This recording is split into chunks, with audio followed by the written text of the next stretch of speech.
तर जय श्रीराम मित्रांनो, मी आहे तुमचा विशाल नालावडे. आपल्या दिवसात सुरुवात होत आहे सूर्यदेवचं दर्शन घेऊन. मी निघालो होतो आता खाली उठून आणि खाली आल्याला केला मी ब्रश, त्यानंतर घातला मी ड्रेस, कारण की मला जायचं होतं डेअरीवरती, कारण की वाजले होते 6:30.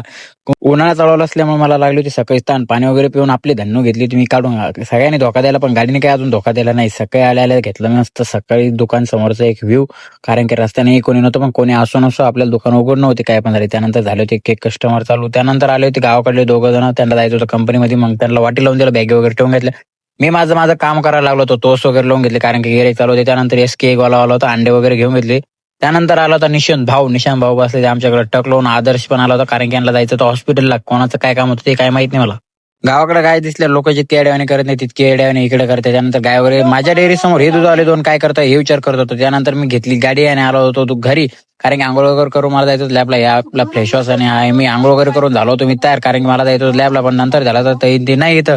त्यांनी ते गेले होते गावाकडे. हे आहे दूध घ्या, दूध घ्या, दूध घ्या, दूध. राम भरत होता दुधाच्या कॅनी, कारण की मला जायचं होतं दूध द्यायला दुसऱ्या डेअरीवरती. मग काय शर्ट वगैरे चेंज घेतलं, गन पावडर केलं आणि घातला मी ड्रेस. त्यानंतर वाल्मिकला बोलवलो आणि आम्ही दोघं निघालो होतो दूध द्यायला. बाहेर सगळ्या कॅनी जेवढ्या आहे तेवढ्या सगळ्या कॅनी गाडीत भरणं होत्या आणि आम्हाला जाणं होतं सिटीमध्ये दूध टाका. दुपारचे वाजले होते 1:30, फार ऊन झालं होतं, फार जोर येतो. त्यानंतर मग काय, मग घेतली एक लस्सी थंडवासाठी. रस्त्याने वाल्मी म्हणे दादा पायनॅपल घ्यायचं, म्हणलं ठीक आहे घे पायनॅपल. बाबा बस स्टँड जवळ आलो, तिथं फार गर्दी लागली होती. बाबापासून तर छावणीलो गर्दी लागली होती. त्यानंतर काय मग घेतलं एक, फार गरम होतं भाई, सांगू नको. एकच काय राजे बोलते छत्रपती शिवाजी महाराज की जय बोलून निघलो आम्ही समोर. त्यानंतर आलो होतो डेअरीवरती. कॅनी वगैरे सगळ्या खाली केल्या, दूध वगैरे टाकून दिलं. त्यानंतर आमच्या कॅनी नेऊन ठेवल्या आम्ही तिकडे धुण्यासाठी. त्यानंतर त्यांनी केलं होतं आमचं दूध गरम करायला चालू, कारण की ते लावणार होते त्याचं दही. आम्ही दुसरं दूध घेऊन आम्हाला जायचं होतं रिटर्न वापस. त्यानंतर ती काका करते, हे बघा कसं करतोय गोल्या, घे. कॅनी वगैरे भरून घेतल्या आणि आम्ही निघालो होतो रिटर्न आमच्या दिशेला डेअरीकडे.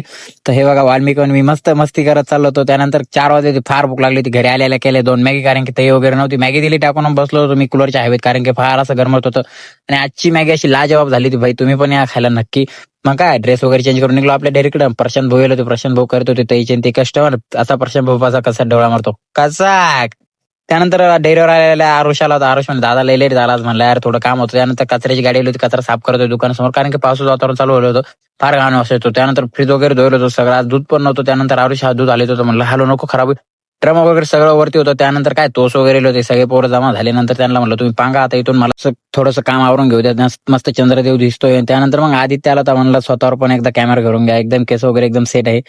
तो वारा वादून तर इतकं सुटलं होतं भाई, काय सांगावं तुम्हाला. फार पाटे वगैरे असं वाटत होतं पत्र उडून न जाऊ असं. बघा तुमच्याकडे आहे की नाही वार कमेंटमध्ये नक्की सांगा. आमच्याकडे तर फार वार सुटलं होतं. राजस्थानचं वादळ काय इकडे झालं काय करून. त्यानंतर मग मित्राच्या वडिलाला आणलं होतं दाखवून, सगळे आम्ही इथं बसलेलो होते. बघा ते कसे बसलेले.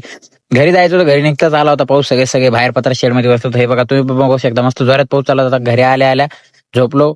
उद्याचा ब्लॉग येईन तुम्हाला पुढचा. नक्की सांगा तुम्हाला ब्लॉग कसा वाटला मित्रांनो. जय श्रीराम, भेटूया उद्या. जय श्रीराम.